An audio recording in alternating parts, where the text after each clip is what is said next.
Bonjour, Monsieur Bouddha. Bonjour, Monsieur Ki. Bonjour, Monsieur Dravo. Bonjour, Monsieur Ki.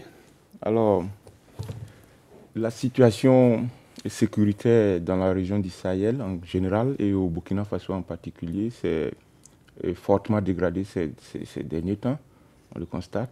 Et surtout avec l'arrivée donc des régimes militaires au pouvoir, il y a beaucoup d'inquiétudes donc dans cette région.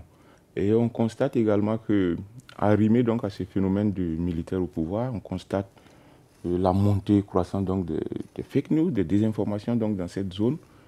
Et c'est la raison d'ailleurs pour laquelle la Fondation Hans Seidel, en partenariat donc avec votre institution, a dû organiser donc ce voyage, cette mission sur Bruxelles. Ensuite, nous sommes à Munich. Et depuis notre arrivée à Bruxelles, il y a des échanges, il y a des discussions.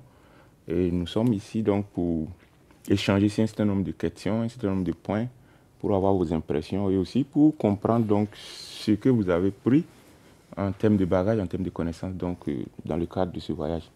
Alors, sans plus tarder, je demanderai à M. Bouddha de bien vouloir nous présenter la structure que vous représentez et aussi vos principales missions, vos objectifs. M. Bouddha. Ok, merci Monsieur Ki. Alors, nous sommes là dans le cadre de la mission organisée par la Fondation Hans Seidel, comme vous l'avez dit, et nous venons en tant que FASOCHEC. FASOCHEC est une organisation de développement média burkinabé fondée en 2019 et qui est dédiée à la lutte contre la désinformation et les discours de haine au Sahel, qui sont des phénomènes dévastateurs dans notre région. Comme je l'ai dit, notre rayonnement va au-delà du Burkina Faso. Nous touchons des pays comme le Mali, le Niger, mais nous travaillons également dans des pays du Golfe de Guinée, comme la Côte d'Ivoire, le Togo, le Bénin, et même un peu plus haut, le Sénégal. Notre objectif, c'est de travailler à faire en sorte que les populations aient de bonnes informations, bien vérifiées, afin de se déterminer sur les sujets d'enjeu. Aussi, nous travaillons avec ces populations à la base pour construire un rempart contre la manipulation, contre les fausses informations, afin de promouvoir une société beaucoup plus ouverte, où chacun a sa place, où chacun peut s'exprimer librement, opiner comme il le sent, afin de favoriser le développement de nos sociétés. D'accord. Merci bien. M. Drabo veut ajouter quelque chose? Non, c'est bien ça, parce que c'est l'élément qu'on peut ajouter certainement est que à FASOCHEC, nous avons une approche holistique dans la lutte contre la désinformation. Et un premier levier qui est une réponse éditoriale, disons journalistique. Nous avons une équipe de plus de 8 journalistes fact-checkers qui quotidiennement font le monitoring des social media pour trouver des éventuelles faussetés dans l'information pour vérifier et publier sur notre site web. En deuxième élément, nous avons tout un département consacré à la formation, former les organisations de la société civile sur leurs rôles et responsabilités dans la lutte contre la désinformation, former les futurs journalistes, les préparer à la menace de la désinformation, former également les institutions publiques du Burkina Faso, c'est-à-dire les ministères, pour que ces ministères puissent prendre en compte la menace de la désinformation dans l'élaboration des politiques publiques. Et en dernier lieu, disons deux autres leviers, qui est la recherche. Parce qu'aujourd'hui, dans nos pays, on a une campagne débordante de désinformation ciblant nos pays avec des acteurs qui ont des intérêts assez cachés. Donc c'est important de faire de la recherche fondamentale pour comprendre ces phénomènes et ses conséquences pour pouvoir apporter des solutions adapté. En dernier lieu, c'est le pôle des programmes, des projets. Voilà, c'est comme le disait mon collègue Isidore Bouddha, c'est un phénomène dévastateur dans notre société. Et on a notre responsable éditorial, Jordan Meda, qui aime dire que les fausses informations, c'est comme le sang dans le corps social. Donc lorsque le sang est infesté, il va de soi que le corps social également s'en trouve infesté. Donc nous, à FASOCHEC, nous coupons cet état fiévré pour empêcher le coma. Donc, on élabore des projets, des programmes pour intervenir auprès des populations à la base, afin que ces populations puissent adopter ce que nous appelons l'autodéfense intellectuelle contre la désinformation. Ok, merci bien, merci pour ces précisions. Et ça nous permet donc déjà de comprendre un peu ce que vous faites. et aussi vos missions. Alors maintenant, nous sommes intéressés à savoir donc quel est actuellement donc comment vous pouvez apprécier les échanges que vous avez eus à Bruxelles d'abord et ensuite à Munich, parce que nous avons eu à rencontrer donc des institutions, on a eu des échanges. Et quelles sont vos impressions par rapport à ces échanges? Nous avons eu véritablement de très bons échanges avec des personnes exceptionnelles avec qui nous avons pu discuter de la situation dans notre région. Nous avons pu partager des expériences, échanger des idées. J'ai envie de dire que les présentations qui ont été faites, les partages qui ont été faits ont permis d'enrichir nos convictions, nos connaissances en matière de liberté de la presse, de protection des journalistes. Et ça nous conforte dans notre position, dans notre façon de penser, de dire que il est nécessaire pour nous, et crucial, d'œuvrer à protéger les médias, à protéger les journalistes, qui sont donc des garants d'une société ouverte.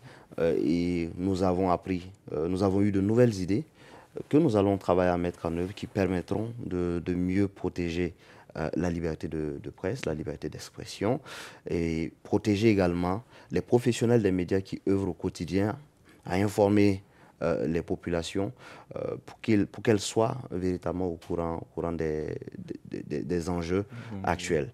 Et ces éléments de protection couvrent à la fois les questions de sécurité numérique, mais aussi les questions de sécurité physique. D'accord. Merci bien pour ces éléments de fond qui nous permettent donc de comprendre. Je pense que vous avez parlé donc du déclic de ces rencontres avec la liberté de presse. Et maintenant, je passe à M. Drabo pour la question suivante. Alors, comment vous évaluez donc l'état actuel, n'est-ce pas, de la pratique journalistique au Sahel? Comment est-ce qu'on peut évaluer cela? Et aussi, justement, en prenant en compte l'accès des populations qui sont sous menace terroriste, l'accès donc à une information fiable. Comment on peut faire une évaluation de tout ça? Déjà, la région du Sahel est une zone du monde qui fait face à l'hydre terroriste. Pour le cas de mon pays, le Burkina Faso, disons que bientôt 8 à 9 ans que nous avons ces attaques terroristes. Avec ce phénomène, déjà, les journalistes avaient du mal à exercer leur métier. Donc, il y a beaucoup de régions qui ne sont pas accessibles. Donc, on a assez de populations qui sont dans un trou informationnel. Et à ajouter maintenant à partir de 2022 avec la rupture de l'ordre constitutionnel, nous avons l'arrivée au pouvoir des régimes militaires.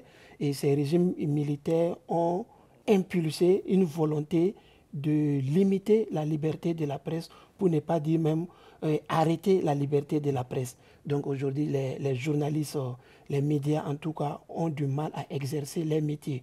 On a des journalistes qui sont enlevés, on a des journalistes qui reçoivent des menaces ouvertes, des journalistes sont obligés de s'exiler. Et dans le traitement quotidien de l'information en tant que journaliste professionnel, parfois tu as l'obligation de fermer les yeux sur certaines factualités. Donc une information qui ne va pas dans le sens de la communication gouvernementale par rapport à lui, sa volonté politique, il faut se taire là-dessus. Donc la liberté de presse recule énormément dans notre région. Et nous, en tant que FASO, qui est un organisme burkinabé de lutte contre la désinformation, qui sont attachés à la factualité, l'une des solutions que nous avons trouvées est de travailler déjà à combler les gaps informationnels des populations. C'est-à-dire qu'aujourd'hui, on a l'actualité chaude, ce qui est le train-train quotidien, le président a fait ci, tel ministre a dit ça, on a telle coopération qui vient nous faire ceci. Mais non, nous, on fait un recul sur l'information. Aujourd'hui, les populations sont touchées par les effets du changement climatique. Les populations ont besoin d'avoir accès à l'eau potable, l'hygiène et l'assainissement. Les populations ont besoin de comprendre ce qui se passe, par exemple, les nouvelles techniques agricoles, etc., et même l'éducation. Donc nous, on revient si ces éléments clés-là fournissent des informations détaillées aux populations. Donc ce que nous appelons des fiches d'information. Au-delà de ces fiches d'information également, nous formons, nous sensibilisons les populations pour permettre à ces populations elles-mêmes de pouvoir identifier ou encore de pouvoir démêler le faux du vrai. Ce qui permet aux populations, parce que le but du journaliste également, c'est assouvir le droit de la population à l'information. Donc, si la population elle-même sait démêler le faux du vrai, la population elle-même a des informations détaillées sur les services sociaux de base qui sont les besoins fondamentaux de la vie humaine. Donc, elle est à l'abri de ce que nous qualifions aujourd'hui de propagande, de manipulation de l'information. Donc, ça fait que même si les journalistes n'arrivent pas à exercer librement, ils ont les mains liées, les stylos ou les caméras ne peuvent plus s'ouvrir comme il faut, les populations, elles ont reçu les outils nécessaires pour se mettre à l'abri de la propagande et comprendre le monde contemporain. Ok. D'accord. Oui, pour ajouter un petit élément ou deux, il faut aussi dire que la plupart de nombreux journalistes qui travaillent aujourd'hui vivent pour la première fois une crise de cette envergure et n'ont jamais vécu, n'ont jamais travaillé dans un environnement aussi pressurisant, aussi complexe, et donc sont parfois perdus. Et il sied de renforcer également leurs compétences, ce que nous faisons à travers des programmes de formation, de renforcement de capacités, qui permettent de les amener à mieux comprendre l'environnement, les enjeux de l'heure, à savoir comment mieux traiter l'information, quels sont les besoins en termes d'information dans de situations pareilles. Et derrière, nous travaillons avec des médias locaux à développer des émissions de dialogue qui permettent de réunir autour d'une table à la fois les populations mais aussi les décideurs pour discuter des problèmes que nous vivons ensemble. Et au cours de ces émissions de dialogue, on arrive à trouver des solutions, on arrive à se comprendre et éventuellement à éteindre des conflits en tout cas des conflits naissants. Voilà. D'accord, merci bien pour ces précisions. J'allais justement en venir, mais je pense que vous avez donné certains détails. Parce qu'on se rend compte finalement que vous faites un travail assez formidable. Et ma question était de savoir comment est-ce que vous arrivez donc à atteindre cette population à la base, qui est par moment, donc, j'allais dire, délaissée, livrée à son propre sort, plus ou moins, en griffe. Mais je vois que c'est justement à travers des dialogues que vous arrivez donc à les atteindre. C'est bien ça? Oui, nous travaillons avec un grand réseau de radios communautaires. Vous savez, dans la situation actuelle, de nombreuses populations n'ont aujourd'hui que la radio comme canal d'information. Et les radios communautaires jouent véritablement ce rôle de connexion entre la population et ce qui se passe, on va dire, au niveau de la capitale et ailleurs, qui vraiment leur permettent d'avoir des informations. Du coup, grâce à notre réseau de 54 radios dispersées à l'intérieur du pays, dans tous les 4 coins, nous travaillons donc à organiser ces programmes, à discuter avec ces populations, à discuter avec les clubs des auditeurs qui sont réunis autour des radios, afin de leur permettre véritablement d'avoir de bonnes informations, mais aussi derrière, non pas seulement être informés, mais pouvoir s'exprimer. Parce que étant véritablement éloignés, malheureusement, ces populations ne sont pas entendues, leurs voix ne sont pas audibles. Mais grâce à ces programmes, grâce à ces émissions, elles arrivent à s'exprimer, à dire quels sont leurs problèmes, à dire quelles sont leurs opinions pour qu'on puisse justement régler ces soucis-là. Et cela participe justement de l'expression citoyenne et de la construction d'une société beaucoup plus équitable, beaucoup plus juste, où chacun a toutes ses chances. D'accord, merci bien. Donc, il s'agit, en fin de compte, pour vous, de fournir donc à la population à la base une information vérifiée, une information de qualité, pour ne pas que ces populations, justement, consomment toutes sortes d'informations venant des réseaux sociaux. Exactement, c'est bien sûr. Alors, merci bien donc pour ces détails. Et maintenant, nous allons nous intéresser donc à vos futurs projets, votre vision pour ce qui concerne donc justement l'intégrité donc de l'information, pas seulement au Burkina Faso, mais en introduction, vous parlez donc de la zone du Sahel. Quelles sont vos visions, vos projets donc pour cette région-là, pour conserver l'intégrité de l'information? Oui, nous parlons du Sahel. Le Sahel, il y a une superposition de crises dans la région du Sahel.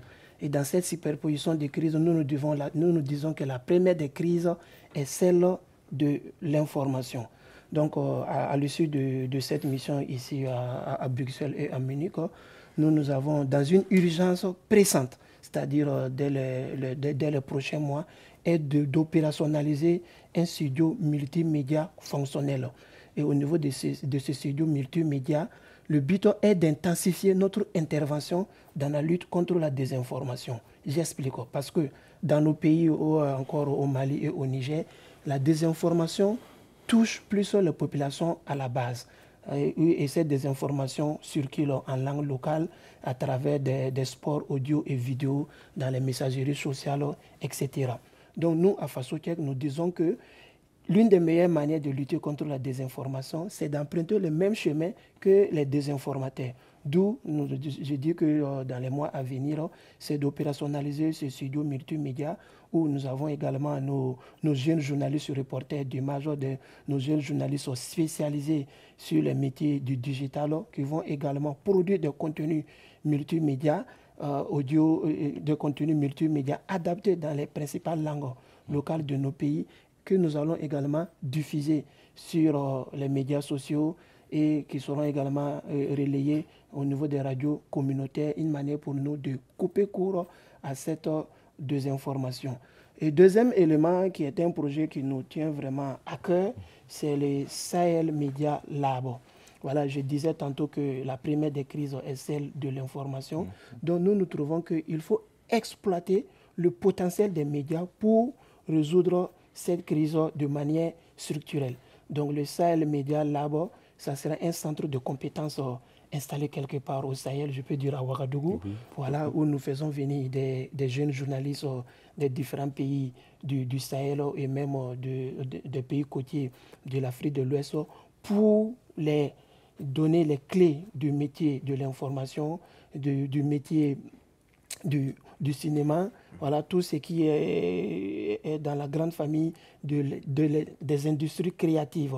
Donc, ces jeunes sont arrimés au niveau de ces métiers et nous les préparons et ils se retrouvent dans la société maintenant pour exercer. Donc, ce qui permet de résorber le problème de l'employabilité, de résorber un tant soit peu le problème de l'immigration clandestine vers les pays du Nord et également de résoudre ce problème de l'information parce qu'on a des jeunes qui sont arrimés au métier des médias avec grand M, qui sont dans la production, qui sont au contact avec les populations.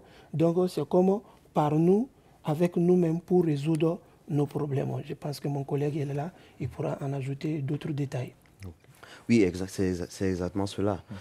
Résoudre nos problèmes par nous et pour nous-mêmes. Ces jeunes travailleront sur des sujets bien précis, sur des questions d'environnement, sur des questions de santé, d'éducation et de sécurité et bien d'autres. Ils vont véritablement identifier les principaux besoins des populations et formuler des solutions à travers justement, en utilisant bien entendu le potentiel des industries culturelles et créatives. Donc ce sera véritablement un centre de capacitation qui permettra de résoudre une infinité de difficultés que nos populations vivent dans cette région actuellement. D'accord. On voit que justement vous prenez en compte la spécificité donc, du public cible à travers les médias. Quels sont donc les principaux médias qui sont utilisés dans la zone en termes de désinformation pour pouvoir donc justement faire proliférer la désinformation? Il faut dire que la désinformation circule quasiment dans tous les types de médias, à la fois sur les médias classiques, télévision, radio, presse, voilà, et cinéma et tout ça.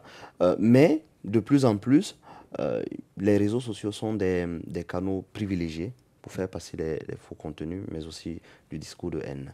Et on a des réseaux sociaux bien particuliers, on ne va pas en citer, qui sont très prisés, dans lesquels les désinformateurs produisent et diffusent des contenus trompeurs Et la stratégie utilisée est de produire des contenus faciles à consommer, comme les vidéos et les audios, en langue locale. Parce que comme mon collègue le disait, on a une grande partie de la population qui n'est pas alphabétisée en français, qui ne sait pas lire les textes, mais qui utilise les smartphones.